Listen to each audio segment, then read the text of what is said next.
Hello there, guys. Hope you're well. Hope you're having a fantastic time so far. Just uh, one thing I'm doing is I'm doing a lot of calls and a lot of cold emails to local businesses, right? And so I used to treat local businesses and treating cold outreach to local businesses the same way that I would treat it to the more corporate sectors, right?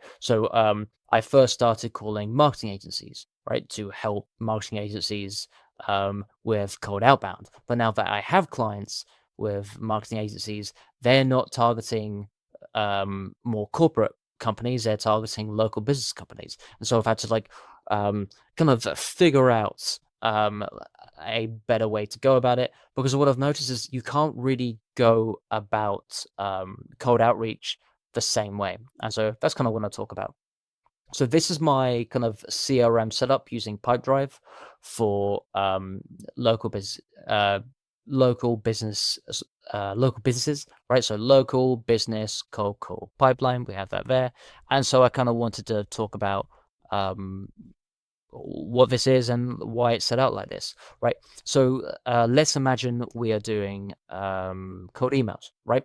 So what I would do is, instead of trying to, I don't know, be super smart and fancy on the cold email and try and get them to book a meeting from the cold email, I'm just doing a soft call to action. And this soft call to action would be something like, um, we helped ABC company achieve XYZ result in time frame. I actually went ahead and recorded a video. Can I send it over? And let's say they say, yeah, sure, send it over. That indicates some level of positive interest, but it doesn't indicate much more, right? They're not saying, okay, yeah, let's book a meeting. It's just, if they want to see a video, it indicates some level of positive interest. And it's like, okay, well, now we can add them here and we can start going to the next steps. And you can do something similar in cold calling, which I'll talk about later. So let's say that happens. Well, instead of trying to instantly book a meeting, what I do is something called a mini disco. So let's say we have so the traditional cold outbound process for um, that I learned through cold outbound, through like the cold email space, is you want to make it go from positive interest, right? So indication of positive interest, to book a discovery call, right? So when you say, oh, we booked a meeting, you booked a discovery call, which is half an hour.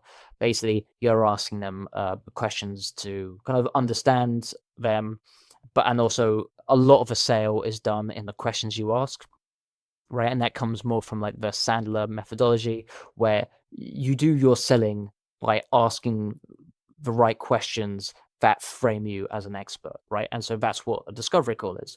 Then after you do discovery call and you have the information, you can use that to tailor your, either you can call it demo call, some people call it proposal call, some people call it closing call, whatever, right? It's the next step, but that's when you try and close them and pitch them, and that's when you try and make them go from, you know, someone who you know a bit about into a paying customer, right? And then after that, you might try and close them right then, or you might add just a third call, which would be like, I call them Q&A calls. You could be like contract call, kickoff call, whatever. It's pretty much the same thing. You'd go over the contract. You'd go over um, perhaps sending the first invoice, right? You'd go over the first steps of onboarding, whatever, right? And that's how it traditionally is.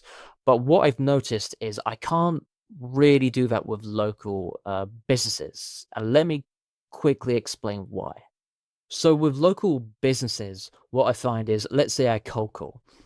If I cold call and try and use like more of a Sandler methodology to cold calling, a lot of time with these local guys, like they'll be driving the car, and it's like, well, you can't. That's not always the right headspace to really have high quality conversations that you kind of need. I know in Sandler methodology, they would many would say, well, you don't really need a discovery call.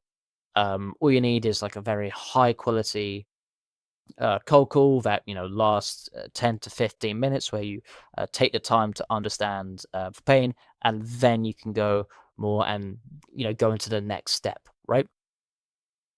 Well, I don't even think you can do that with some of these local leads, because a lot of the time, like, they just have stuff going on. So a lot of the time they're just going to be driving, or they can't have a long call at that point because a customer might walk into the shop, right?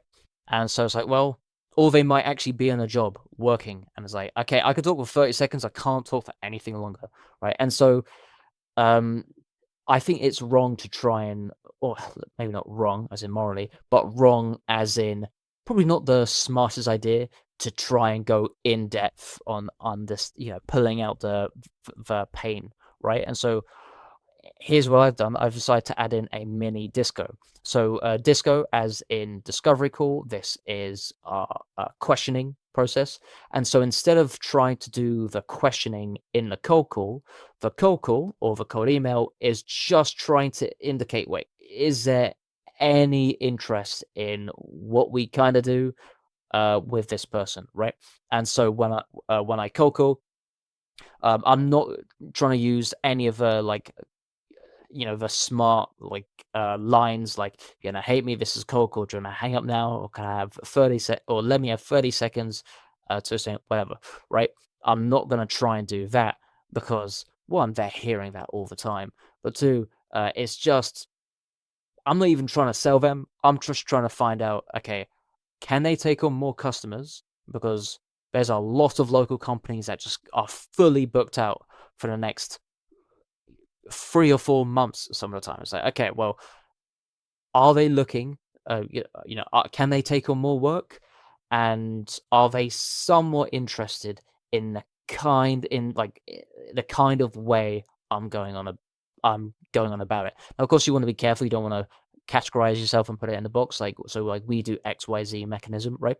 But just, I think just say, hey, I was just wondering, can you take on more work, or are you fully booked out? I was like, oh yeah, we can take on more work. Why? What? Do you have an inquiry? It's like, oh yeah, we're just, and then you can explain what you do. It's like, here's what we've done. We've helped this person, and I was wondering if it would be a good idea to kind of, set a time when I can call again and give you a bit more information, right? And so if they say, yeah, sure, then that indicates one, they're ready to grow, not grow, or they have a problem that you can solve. And two, they're somewhat interested in learning a little bit about it, right? And so you could look at that and say, well, that's like not a good quality call. Like that's not a good lead. And it's like, well, yeah, you're right, right? And it's the same way with a cold email. If you send a cold email and say, hey, can we send you more information about this? That's not a high quality lead, but it still is positive interest. And so that's why you want to have the mini disco. And so the mini disco is just what it's 10 to 15 minute cold call, or a 10 to 15 minute scheduled cold call. And that's where you would ask your more discovery questions, understanding pain, understanding current situation, understanding the goals, what they're looking for, how you can help, and then telling them a bit about how you can help, and doing a call to action to like a proper meeting, as in it would probably be a proposal call, right, or a closing call. And so you're probably wondering, wait, so you're cold calling so you can get a scheduled cold call? That doesn't make a lot of sense. It's like, okay, I get that, but it's kind of a little bit different in the sense of, like, yeah, again, literally, they stuff may come up, they might be way too busy, they might literally be driving. You can't really do like an in-depth like discovery call process there. But if you schedule time like, hey, you know what, I'm gonna be there's nothing happening at 4:30. I'm happy to have a 15-minute call there, right? And then you would do like a mini disco, right? And then you'd ask questions, get to know a bit about them, and then on that mini disco, which is again a 15-minute scheduled call where you get to understand more about them, then they get to understand a bit more about you. If you are, if they want to learn a bit more, right, you can do a call to action to a one-on-one call on like a Google Meets, right, or a Zoom, right, and then you can do that, and then you can move that to meeting books. So let's say we have positive interest, they are happy to have a 15-minute phone call. Do the 15-minute phone call to understand a bit more about them, how we can help, how right other way, and then if they're interested in more, then it goes to meeting booked. And if they're not interested, it's like, you know what, I'm not interested in having another call, then it's no meeting. But we, at least if we have a lot of these, then these are kind of like lost leads, and then we can call again in a couple months' time to see if anything changed, to maybe set up right another mini disco, right, to see if anything changes, right, and then you can just keep on doing that. But yeah, let's say you have your mini disco, you then have meeting booked, and then you can schedule them onto like a one-on-one 45-minute Google Meets call, much higher quality, but they're warmed up. And so these are higher quality meetings, right? Because you're not just going from positive interest to meeting book, you're adding a step here, but I think it's a crucial step, especially with local businesses, as they're probably not going to trust someone who cold called up them out of the blue, but they probably might trust someone who they had a 15-minute call with and also sent over information like right, so like texted over like a more in-depth explainer video about who they are and what they do and how they help, right, and stuff like that. And so they get to learn more about you. And let's say meeting booked and you decide to quote them, then you can move here, and that's how you do it. So um, that's for what I'm experimenting with. My CRM setup for cold calling and cold emailing local businesses. Yeah, that's what I'm doing. I can add more steps here, but yeah, that's just what I'm experimenting with, and I hope this gave you some inspiration. So that's for it from me. Hope you have a wonderful rest of your day. See ya. Bye bye.